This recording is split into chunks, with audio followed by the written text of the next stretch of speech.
பண்பார்ந்த எனதருமை யூடியூப் நேயர்களுக்கு வணக்கம்.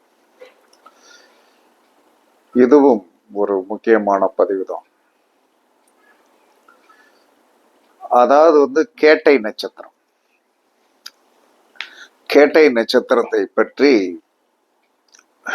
தகவல்கள். கேட்டை நட்சத்திரம் காலபுருஷனுடைய லக்கணத்திற்கு எட்டாம் இடத்தில் இருக்கின்ற ஒரு நட்சத்திரம். காலபுருஷனுடைய 8ஆம் இடத்தில் இருக்கின்ற ஒரு நட்சத்திரம் 18வது நட்சத்திரம். 18வது நட்சத்திரம் என்று சொல்லி வரும்போது எப்பயுமே 18வது நட்சத்திரம் பொதுவாக தட்சண வேதை அப்படிமா. தட்சண வேதை அப்படின்னா பொருளாதாரம் சார்ந்த ஒரு விஷயத்தில் பிரச்சனையை கொடுக்கும். அந்த கேட்டை நட்சத்திரத்தில் யாருக்கு ஒரு கிரகம் இருந்தாலும் அவர்கள் பொருளாதார ரீதியாகவும், ஏன்னா காலபுருஷனுடைய 8ஆம் இடம் என்பது 2ஆம் இடத்தோடு சம்பந்தப்படுகிறது. 2ஆம் இடம் 8ஆம் இடத்தோடு சம்பந்தப்படுகிறது. பொருளாதாரம் சார்ந்த ஒரு விஷயத்தில் இந்த கேட்டை நட்சத்திரத்தில் பிறந்தவர்கள் கண்டிப்பாக ஒரு பிரச்சனையை சந்திப்பார். நீங்கள் எந்த லக்கணமாக இருந்து விட்டு போங்கள், உங்களுடைய 2 கூட ஒரு கேட்டை நட்சத்திரத்தில் போய் உட்கார்ந்திருந்தால் உங்களுக்கு பொருளாதார நெருக்கடி, சங்கடம், பிரச்சனை ஏற்பட்டு விடும். ஒரு விதத்தில் இந்த கேட்டை நட்சத்திரம் என்பது சந்திரனுடைய சாபம் பெற்றது. அப்ப சந்திரனுடைய சாபம் பெற்றதும் மட்டுமல்லாமல் குருவோடைய தோஷம் உடையது. புதனுடைய நட்சத்திரத்தில் யார் பிறந்தாலும் அவர்களுக்கு 2 விதமான தோஷங்கள் கண்டிப்பாக உண்டு. சந்திரனுடைய தோஷம் பிளஸ் என்ன சொல்லணும், குருவுடைய தோஷம். அப்ப இவர்கள் என்ன தாயால் சபிக்கப்பட்டவர்கள் தான். தாயால் சபிக்கப்படுவார்கள். அப்ப தாயால் சபிக்கப்படுகின்ற வரைக்கும் நம்ம அந்த அளவுக்கு போகக்கூடாது. ஏன்னா நம்மளுக்கு கோபம் என்பது அதிகமாக கேட்டை நட்சத்திரத்தில் போய் பிறந்தால் கோபம் அப்படின்னு சொல்லக்கூடிய ஒன்று வந்துடும். அதாவது இவர்கள் பிறந்த காலத்திற்கு பிறகு தாய் பாதிக்கப்படுவார். தகப்பனார் என்ன சொன்னாலும் தாய் பாதிக்கப்பட வேண்டும் என்று சொன்னாலே தகப்பனார் சிறப்பாக இல்லாமல் இருந்தால்தான் தாய் பாதிக்கப்படுவார். எனக்கு தெரிஞ்ச 2 நாளைக்கு முன்னாடி ஒரு கேட்டை நட்சத்திரத்தில் பிறந்த ஒரு நபர் 51 வயசு ஆகுது. அவர் ஒரு ஹோட்டல்ல வேலை பார்க்கிறார். ஒரே ஹோட்டல்ல எப்படி 25 வருஷமா வேலை பார்க்கிறார். சாப்பாடுகள் பரிமாறுவது பிளஸ் சாப்பாடுகளை பார்சல் போட்டு கொடுப்பது. அப்ப அவர் கடையில இருந்தா கடையில இருக்கிறவங்களை கிடுகிடுன்னு டென்ஷன் டம்முன்னு தூக்கி போடுவார். வேலையை பார்த்தான்னு என்ன சொன்ன சூப்பரா பார்ப்பான். ஏமா வேலையை பார்த்தான்னா பார்ப்பேன். ஏன்னா ஸ்திரராசி அப்படின்னு சொல்லி வரும்போது வேலையெல்லாம் சூப்பரா பார்ப்பான். ஏன்னா அவனுடைய 9 கூடிய ராசி, விருச்சிக ராசிக்கு 9 கூடிய சந்திரன் பாக்கியஸ்தானாதிபதி பிளஸ் பாதகஸ்தானாதிபதி. அப்ப உணவு சம்பந்தப்பட்ட தன்மை, சந்திரன் நேசமானாலே உணவு சம்பந்தப்பட்ட துறையை கையில் எடுத்தால் அந்த தோஷம் போகும். அப்ப இவர்கள் வர்க்கத்தில் தற்கொலை தோஷம் உண்டு. தற்கொலை தோஷம், பெண் சாபம், சந்திரனுடைய சாபம் அனைத்துமே உண்டு. அப்ப கேட்டை நட்சத்திரத்தில் போய் பிறந்தவர்கள் அவர்களுடைய பிறக்கின்ற காலத்தில் என்ன சொல்லலாம்னா சந்திரன் என்று சொல்லக்கூடிய அந்த சக்தி தோஷமாக போய்விட்டது. சந்திரனுடைய சக்தி தோஷமாக போய்விட்டால் என்ன சொல்லும், கோபம், தாபம் எல்லாமே வந்துடும். அப்ப இந்த சந்திரனுடைய சாபம் பெற்ற நட்சத்திரத்தில் போய் பிறந்தவர்கள் வெளிநாடு சென்று வேலை பார்த்து வந்தார்கள் என்று சொன்னால் அந்த தோஷம் போகும், நல்லா இருப்பாங்க. அந்த நபர் ஒரு 5 வருஷம் வெளிநாட்டுல இருந்திருக்கிறார். இதெல்லாம் ஏன் இந்த நட்சத்திரத்தை சொல்றோம் அப்படின்னா, இவர்களுடைய கர்மாக்கள் 2 கிரகத்தால் பாதிக்கப்படுகிறது. அப்ப இந்த 2 கிரகத்தால் பாதிக்கப்படுகிறது அப்படின்னு சொல்லி வரும்போது கண்டிப்பாக இவர்கள் யாரை கரெக்டா கைப்பிடித்து கொண்டார்கள் என்று சொன்னால் இவர்கள் வாழ்க்கை என்ன சொன்னா பிரச்சனைக்குரியதாக இருக்காது என்று சொன்னால் சந்திரனையும் குருவையும் கையில பிடிச்சுக்கணும். ஏன்னா சந்திரன் என்று சொல்லக்கூடியவன் பாதிக்கப்படுவான். சந்திரன் இவங்க பிறந்த பிறகு தாயார் டிப்ரெஷன் மைண்ட் ஆயிடுவாங்க. தாயார் ஏதாவது ஒரு விதத்துல பாதிக்கப்படுவாங்க. அப்ப தாயார் பாதிக்கப்படும்னா தகப்பனார் வந்து என்ன மைனஸ் ஆகணும், அல்லது அவர் 2 கல்யாணம் பண்ணிட்டு போகணும், ஏதாவது ஒரு பிரச்சனையை அவர் இழுத்துருவார். கேட்ட நட்சத்திரத்துல போய் பிறந்தவர்களுடைய வீட்டில் தாயார் பாதிக்கப்பட வேண்டும் என்று சொன்னால் அங்கே வந்து தகப்பன் வந்து ஏதாவது வந்து ஒரு வில்லங்கமான விஷயத்தை இழுத்தா தானே தாய் பாதிக்கப்படுவா, அல்லது தாயே பாதகம் பண்ணணும். இதெல்லாம் நடக்கும். அதற்கடுத்து குரு, அந்த குரு என்று சொல்லக்கூடியவர் என்ன என்ன செய்வார்னா பிள்ளைகளால் பிரச்சனையை வைப்பார். பிள்ளைகளால் ஒரு பிரச்சனையை வந்து இவர்கள் எதிர்கொள்ள வேண்டிய ஒரு சூழ்நிலை வந்து கண்டிப்பா வரும். அப்ப இந்த நட்சத்திரத்தில் போய் பிறந்தவர்கள் வந்து பௌர்ணமி அன்னைக்கு 21 எலுமிச்சம்பழம் கோர்த்து துர்க்கையம்மன் கோயிலுக்கு வந்து மாலையாகப்பட்ட அல்லது காளியம்மன், பத்ராளியம்மன், மாரியம்மன் எந்த அம்மன் தெய்வமாக இருந்தால் பௌர்ணமி அன்னைக்கு வந்து சொன்னானே இவர்கள் வந்து லீவ் போட்டுரும். கேட்டை நட்சத்திரத்தில் போய் பிறந்தவர்கள் பௌர்ணமி அன்று லீவ் போட்டு விடுங்க. லீவ் போட்டு அன்னைக்கு வந்து என்ன சொன்னா கோவில், காலையில கோயிலுக்கு போங்க. கோயிலுக்கு போயிட்டு வந்து ஒரு 1.5 மணி நேரம் நல்லா நீட்டா அம்மன் கோயில்ல போய் இருங்க பௌர்ணமி அன்னைக்கு. அங்க வந்து என்ன சொன்ன, ஏன்னா நிலவு வந்த பிறகுதான், நிலவை பார்த்து விட்டுத்தான் நம்ம மாலை போடணும், அம்மனுக்கு மாலை போடணும். அப்ப காலையில போய் வந்து சாதாரணமா ஒரு சின்ன மாலை வாங்கி போட்டு, ஒரு மல்லிகைப்பூ மாலை வாங்கி போட்டு நம்ம சாமி கும்பிட்டு ஒரு 1.5 மணி நேரம் அங்கே ஒரு மணி நேரம் உட்காந்துருக்கணும். உட்கார்ந்தால் அந்த உங்களுடைய உடலில் இருக்கின்ற சந்திரனுடைய தோஷம் சார்ந்த விஷயங்கள் வந்து என்ன சொன்னா கண்டிப்பாக உடல் ரீதியாக பாதிக்கப்படாது, எனர்ஜியை வந்து எடுத்துக்கணும். நெகட்டிவா பீகம் ட்ரையாக இருக்கின்ற ஒரு சந்திரன் அந்த புஷ்டியான ஒரு விஷயத்தை இழுத்துக்கிட்டு உங்களுடைய மனதை சமன்படுத்தி விட்டுருவார். அதனால ஒரு நாள் இவர்கள் லீவ் போட்டாலே அந்த மாதம் ஃபுல்லாவே வந்து நல்லா இருக்கும். அன்றைக்கு வந்து நல்லா சாப்பிட்டுட்டு வீட்டுல ரெஸ்ட் எடுத்துட்டு சாயந்தரமாக வந்து என்ன சொன்னா இவர் கையாலே வந்து பெண்களாக இருந்தாலும் ஆண்களாக இருந்தாலும் தன்னுடைய கையாலே வந்து என்ன சொன்னா 21 எலுமிச்சம்பழங்களை வந்து நல்ல நூல் வந்து கனத்த நூல், வெள்ளை நூல் வச்சு வந்து என்ன சொன்னா அந்த வெள்ளை நூல்ல கொஞ்சம் மஞ்சள் தடவிக்கிடும். மஞ்சளை நல்லா இழுத்து தடவி விட்டுட்டு என்ன சொல்லலாம்னா 21 எலுமிச்சம்பழம் கோர்த்து வந்து இவர் கையால கோர்த்து கொண்டு போய் வந்து சாயந்தரமாக அம்மன் கோயிலுக்கு கொண்டு போய் போட்டுட்டு ஒரு 1/4 கிலோ குங்குமம் வாங்கி கொடுத்துட்டு 2 தீபம் போட்டு கொஞ்ச நேரம் உட்கார்ந்து இருந்துட்டு இரவு வந்து என்ன சொல்லலாம்னா வந்து நல்லா அழகாக வீட்டுல சமையல் பண்ணி வைக்க சொல்லுங்க. சமையல் பண்ணி வைத்து நிலா சாப்பாடுன்னு ஒண்ணு இருக்கு இல்லையா, அந்த நிலா சாப்பாடு என்று சொல்லக்கூடிய மாடியில உட்கார்ந்து என்ன சொன்னா கணவன் மனைவி குழந்தைகளோடு பரிமாறி சாப்பிட்டீர்கள் என்று சொன்னால் இந்த கேட்டை நட்சத்திரத்தில் போய் பிறந்த தேவேந்திரனுடைய தோஷம் போகும். ஏன்னா தேவேந்திரனுக்கு யோனி தோஷம் உண்டு. தேவேந்திரனுக்கு யோனி தோஷம் உண்டு அப்படின்னு சொல்லி வரும்போது இந்திரன் கெட்டதும் பெண்ணாலே, சந்திரன் கெட்டதும் பெண்ணாலே. அப்ப இவர்களுக்கு ஏதாவது ஒரு விதத்தில் ஆணாக இருந்தால் ஒரு பெண் தொடர்பு வரும். வராமல ஊழ்வினை வந்து எங்கேயாவது உறுத்திக்கிட்டு நிற்கும். அதனால குடும்பத்துல பிரச்சனை வரும். பெண்ணாக இருந்தாலும் ஒரு உறவுகளை வந்து தப்பான உறவுகளை வந்து ஏற்படக்கூடிய ஒரு சூழ்நிலைகள் வரும். வராமலாம் போகும். ஜோதிட சாஸ்திரம் என்பது ஆணுக்கும் பெண்ணுக்கும் சமந்தான். இதுல யாரு வந்து என்ன சொன்னா ஆண்டவனாக இருந்தாலும் பூமியில் வந்து மனிதனாக பிறந்து விட்டால் அவன் என்ன நட்சத்திரத்தில் பிறக்கிறானோ அந்த நட்சத்திரத்திற்குண்டான கர்மாவை அவன் அனுபவித்துத்தான் ஆகணும். அதை யாராலையும் நீங்க மாத்திக்கிடலாம் முடியாது. இது வந்து இயற்கையின் விதி. கடவுள்களுக்குத்தான் விதி விதி விதி இல்லை.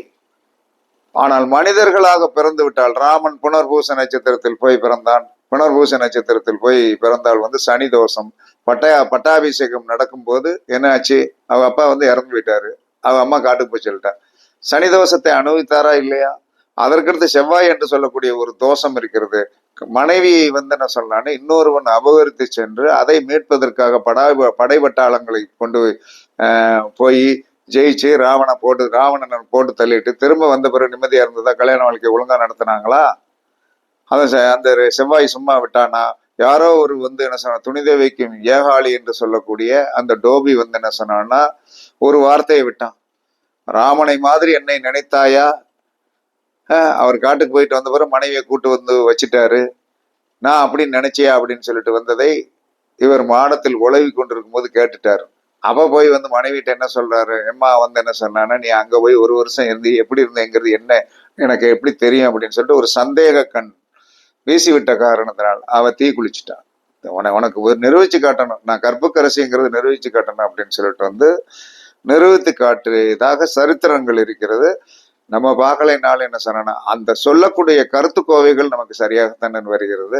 அப்ப அங்கும்போது இன்னைக்கு புனர்பூச நட்சத்திரத்துல போய் பிறந்தவங்களுடைய நிலைமையை பாருங்க, இதே மாதிரி தான் இருக்கும். அதனால சந்தேகம் என்பது புனர்பூச நட்சத்திரத்துல போய் பிறந்தவர்களுக்கு கேப்பார் பேச்சை கேட்டுட்டு வந்து சந்தேகப்படக்கூடாது. அதே மாதிரி கேட்டை நட்சத்திரத்தில் போய் பிறந்தவர்களுக்கும் சந்தேகம் வரும். என்ன காரணம்? சந்திரன் சந்தேகத்திற்கு அதிபதி தானே. சந்திரன் சந்தேகத்துக்கு அதிபதி தான். சந்திரன் சந்தேகத்துக்கு அதிபதி இல்லைன்னு சொல்லவே முடியாது. சந்திரனுடைய தோஷம். குருவை மதிக்க மாட்டான். கேட்டை நட்சத்திரத்தில் போய் பிறந்தவன் குருவை மதிக்க மாட்டான். என்ன காரணம்? அடபாயா உன்னட்டது உனக்கு தெரியாதா? எனக்கு தெரியும் அப்படிமா. ஏன்னா புதனுடைய நட்சத்திரங்கள் எந்த குருவையும் மதிக்காது. நானே கல்விக்காக, கல்வி என்கிட்ட இருக்குது, புதன் என்று சொல்லக்கூடிய கல்வி அருமையாக இருக்கிறது, உன்னிடம் போய் நான் ஏன் பணிய வேண்டும் என்று சொல்லக்கூடிய ஒரு ஆதிபத்தியமாகிய மமதையை இந்த கேட்டை நட்சத்திரத்துக்கு உண்டு. அதனால கேட்டை நட்சத்திரத்துக்கு உண்டு. அதனால என்ன சொன்ன, கேட்டை நட்சத்திரத்தில் போய் பிறந்தவர்கள் பெண் ஆசை அதிகமாக படக்கூடாது. அதன் மூலமாக நம்மளுக்கு வீழ்ச்சி உண்டு. என்ன லக்கணம் வேணாலும் பிறந்துட்டு போங்க, உங்க ஜாதகத்தில் சந்திரன் நீசம். அந்த சந்திரன் நீசம் என்பது காலபுருஷனுடைய 8ஆம் இடம். காலபுருஷனுடைய 8ஆம் இடம் என்பது யோனி. அவன் யோனி தோஷத்துல போய் சந்திரன் நீசமாகி போயிட்டான். 8ஆம் இடம் என்பது கழிவு பொருள். கழிவு பொருளை வெளியேற்றுகின்ற இடம். அந்த இடத்துல சந்திரன் நீசம். யோசனை பண்ணி பாருங்க. அவ ஒரு ஜாதகத்தில் சந்திரன் என்று சொல்லக்கூடிய கிரகம் எப்பயுமே நீசம் ஆகக்கூடாது. நீசம் ஆகக்கூடாது. நீசம் ஆகிவிட்டது என்று சொன்னால் என்ன சொன்னா கண்டிப்பாக துன்பம் துயரம் என்று சொல்லக்கூடிய ஒன்று கண்டிப்பாக இருக்கும். அதுல அந்த மாற்று கருத்தும் கண்டிப்பாக கிடையாது. என்ன காரணம்னா எப்பயுமே என்ன சொன்னா, ஏன் விருச்சிகத்தில் போய் விருச்சிகத்தில் ராசியில் போய் லக்கணத்தில் போய் பிறந்தாலும் அவர்களுக்கு என்ன சொல்லலாம்னா பெண்ணால் தாயால் ஒரு யோகமும் உண்டு, ஒரு அவயோகமும் உண்டு. இந்த கருத்தை எடுத்துக்கிடுங்க. அந்த கருத்தை நீங்க எடுத்தாகும். அதே யோகமும் அவயோகமும் கொடுக்கின்ற அந்த கிரகமாகிய சந்திரன் நம்மளுடைய லக்கணத்தில் நம்மளுடைய ராசியிலே நீசமாகி விடுகிறார். அப்ப நீசம் என்பதற்கு நீசமான கிரகம் ஒரு யோகத்தையும் செய்யும், ஒரு வீழ்ச்சியையும் கொடுக்கும். இதில் எந்தவித மாற்று கருத்துமே கண்டிப்பாக கிடையாது. அதனால நம்ம கேட்டை நட்சத்திரத்தில் போய் யார் பிறந்திருந்தாலும் சரிதான், உங்களுடைய வாழ்க்கையில் சிறந்த வெற்றி அடைய வேண்டும் என்று சொன்னால் அம்மன் வழிபாடுகளை அதிகமாக பண்ணுவதனாலும், ஜீவசமாதிகள் வழிபாடு, அம்மன் வழிபாடுகளை பண்ணி உங்களுடைய தாய் சார்ந்த விஷயத்தில் ஏற்பட்ட கர்மாக்கள், தாய் மூலமா தான் கர்மா வரும், அந்த கர்மாவை தீர்த்து கொள்ளலாம். தற்கொலை தோஷங்கள் என்ன சொல்லலாம்னா அங்க வரும். ஏன்னா சந்திரன் கெட்டுப்போன ஜாதகம், சந்திர தோஷமுடைய நட்சத்திரங்களுக்கு அந்த வீட்டுல தற்கொலை இருக்கும், வந்துடும். அப்ப அந்த தற்கொலை வந்துவிடும் என்பதை நாம் தடுப்பதற்கு என்ன செய்ய வேண்டும் என்று, அதனால சந்திர தரிசனம் பண்ணணும். அதற்கடுத்து அம்மன் கோயில்ல போய் பௌர்ணமி அன்னைக்கு 21 எலுமிச்சம் மாலை போட்டு காய்களை குங்குமம் இதை செஞ்சாலே அந்த சந்திரதோஷம் போனாலும், குரு சாபம் அங்கே இருக்கிற காரணம் பெத்த பிள்ளைகள் எந்த விதத்திலும் பாதிக்கப்படக்கூடாது என்ற காரணத்தினால் நீங்கள் என்ன செய்ய வேண்டும் என்று சொன்னால், கண்டிப்பாக ஜீவசமாதி வழிபாடு பண்ணணும். யார் கேட்டை நட்சத்திரத்தில் போய் பிறந்தாலும் உங்கள் பிள்ளைகள் உயர்ந்த நிலைமைக்கும் உங்களுடைய கௌரவத்தை கெடுக்காமல் இருப்பதற்கும், உங்களுடைய வாழ்க்கையில் பெருமண தோஷம் என்ற ஒன்று உண்டு. இந்த பெருமண தோஷம் என்பது குருதான். அவ எங்கேயாவது ஒருத்தன்ட்ட போய் பணத்தை கொடுத்துட்டு ஏமாறக்கூடிய ஒரு சூழ்நிலையிலையும் உருவாக்கணும். பிள்ளைகள்ல கை வைக்கலைன்னா அதுக்கடுத்து பெருமணத்துல கை வச்சிருவான். பிள்ளைகளை கை வச்சா பெருமணத்தை கை வைக்க மாட்டான். இப்படிங்கிற ஒரு நிலைமையெல்லாம் இருக்குது. அதனால ஜீவசமாதி வழிபாடு பண்ணுங்கள். ஜீவசமாதி வழிபாடு பண்ணிட்டு மாமிசம் சாப்பிடாமல் இருங்கள். மாமிசம் சாப்பிடாமல் இருந்தீர்கள் என்று சொன்னால் கண்டிப்பாக உங்களுடைய வாழ்க்கையில் மாற்றங்கள் நிகழும். ஆனால் கேட்டை நட்சத்திரத்தில் போய் பிறந்த ஆணுக்கோ பெண்ணுக்கோ கணவனாக போகக்கூடியவனும் மனைவியாக போகக்கூடியவனும் ஒரு விதத்தில் பாவப்பட்டவர்கள் தான். டென்ஷன் டென்ஷன் டென்ஷன் டென்ஷன் வாழ்க்கையாக மாறி போயிடும். அப்ப டென்ஷன் பொழுதுனைக்கு டென்ஷனாகவே இருந்தால் தட்டு பறக்கும், சட்டி பறக்கும். அப்படிங்கறத நான் கண்ணு முன்னாலே ஒரு கேட்டை நட்சத்திரத்தோடைய நபரை குணாதிசயங்களை பார்த்திருக்கிறேன்.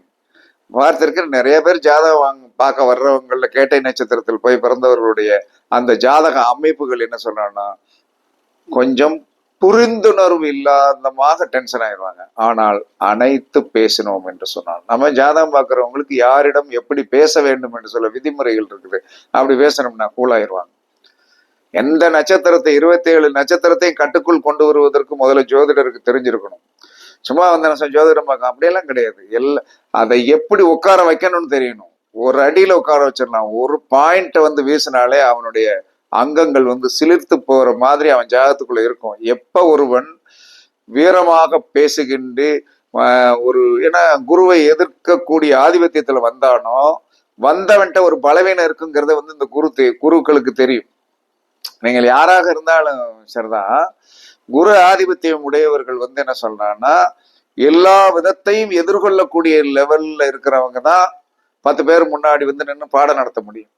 10 பேரை வந்து என்ன சொல்றாங்கன்னா வந்து 10 பேருக்கு உண்டான கருத்துரைகளை சொல்ல முடியும். அப்ப அவர்களுக்கு வந்து ஒரு பலம் என்ன என்று சொன்னால் பிறருடைய பலவீனத்தை கண்டுபிடித்து அதை அப்படியே ஆஃப் பண்ணக்கூடிய சக்தி வந்து என்ன சொன்னாங்க குருவுக்கு உண்டு. அதனால கேட்டை நட்சத்திரத்தில் போய் பிறந்தவர்கள் ஜீவசமாதி வழிபாடு பண்ணுவது மாமிசம் சாப்பிடாமல் இருக்கு பெரித்த வெற்றியை கொடுக்கும். எப்பயுமே கேட்டை நட்சத்திரத்தில் போய் பிறந்தாச்சு அப்படின்னா புதன் என்று சொல்லக்கூடிய நட்சத்திரம், இந்த புதனுடைய நட்சத்திரத்தில் போய் பிறந்திருக்கின்ற காரணத்தினால் வாழ்க்கையில் போராட பிறந்தவர்கள் தான். ஆணாக இருந்தாலும் பெண்ணாக இருந்தாலும் இவங்க போராட பிறந்தவங்க தான். அந்த போராட்டத்தை வந்து நம்ம எப்படி மாத்திக்கிடணும் அப்படின்னா சங்கடம் இல்லாமல் இருக்கணும். போராட்டத்திற்குண்டான நட்சத்திரமாக நம்ம வந்து வந்து விட்டது என்று சொன்னால் நாம் அந்த சங்கடத்திலிருந்து தப்பிப்பதற்கு என்ன வழின்னா அடிக்கடி ராமேஸ்வரம் வழிபாடு கண்டிப்பா போகணும். 6 மாசத்துக்கு ஒருக்க போய் வந்து ராமேஸ்வரம் கடல்ல தனுஷ்கோடி கடல்ல குளிச்சுட்டு ராமேஸ்வரம் கடல்ல குளிச்சுட்டு 22 தீர்த்தத்துல குளிச்சுட்டு பழைய ட்ரெஸ் ஒன்று கடல்ல கொண்டாந்து போட்டுட்டு நல்லா 6 ஆண்டிக்கு சாப்பாடு வாங்கி கொடுத்துட்டு நீட்டா வந்து என்ன சொன்னா வந்து ராமநாத சுவாமி வழிபாடு பண்ணி விட்டு வந்தீர்கள் என்று சொன்னால் உங்களுடைய கர்மாக்கள் குறையும், கர்மாக்கள் உறுதியாக குறையும். அதே சமயத்துல நல்லது உள்ளது வீட்டுகளுக்கு வந்து அடிக்கடி போய் நிக்கி தலையை காட்டணும். துஷ்டி வீட்டுக்கும் முன்னாடி போய் நிக்கணும், கல்யாண வீட்டுக்கு முன்னாடி போய் நிக்கணும், உங்களுடைய கர்மா வந்து குறையும். அப்ப புதனுடைய நட்சத்திரத்தில் போய் பிறந்தவர்கள் எக்காரணத்தை கொண்டு என்ன சொல்றான்னா ராமேஸ்வரம் வழிபாடு நீங்கள் ரெகுலராக செய்ய செய்ய உங்களுடைய கர்மா வந்து கண்டிப்பாக குறையும், பிரச்சனை இருக்காது. எப்பயுமே கேட்டை நட்சத்திரத்தில் போய் பிறந்தவர்கள் சூரியனுடைய நட்சத்திரங்களையோ ராகுவுடைய நட்சத்திரங்களையோ திருமணம் செய்யக்கூடாது, நட்பு வட்டாரங்களில் வைத்துக் கொள்ளக்கூடாது. எந்த ரூபத்திலும் வந்து என்ன சொன்னா ஒன்றை கொடுத்து ஒன்றை கெடுத்து விடுவார்கள், ஒன்றை கொடுத்து ஒன்றை கெடுப்பார்கள். அப்ப அதுல பொருத்தம் கூட இருக்கலாம். 3 நட்சத்திரத்துக்கும் சூரியனுடைய நட்சத்திரம் புதனுடைய நட்சத்திரம் ராகுவுடைய நட்சத்திரத்துக்கு பொருத்தம் கூட இருக்கலாம். அது 9 பொருத்தம் இருக்கலாம், 10 பொருத்தம் கூட இருக்கலாம். ஆனால் இணைக்க கூடாது, இணைத்தால் வாழ்க்கையில் நிம்மதி இருக்காது என்று சாஸ்திரம் சொல்லுகிறது. சந்திர தரிசனம் பண்ணுங்கள், ஜீவசமாதி வழிபாடு பண்ணுங்கள். கர்மாக்களை வந்து கேட்டை நட்சத்திரத்துல போய் பாருங்க, ரொம்ப வீசிங் ஆயிடாதீங்க, டென்ஷன் ஆயிடாதீங்க. சந்திரனை பிடித்து கொள்ளுங்கள், குருவை பிடித்து கொள்ளுங்கள், கண்டிப்பாக உங்களுடைய வாழ்க்கை கண்டிப்பாக மாறும் என்று கூறி உங்களிடமிருந்து விடைபெறுவது சிப்பிப்பாறை ஜோதிடர் சாதி ராகவன் ஜெயபாலாஜி. சுகமே சூழ்க, சுகமே சூழ்க, வாழ்க வளமுடன், வாழ்க வளமுடன். வணக்கம், வணக்கம், வணக்கம், வணக்கம்.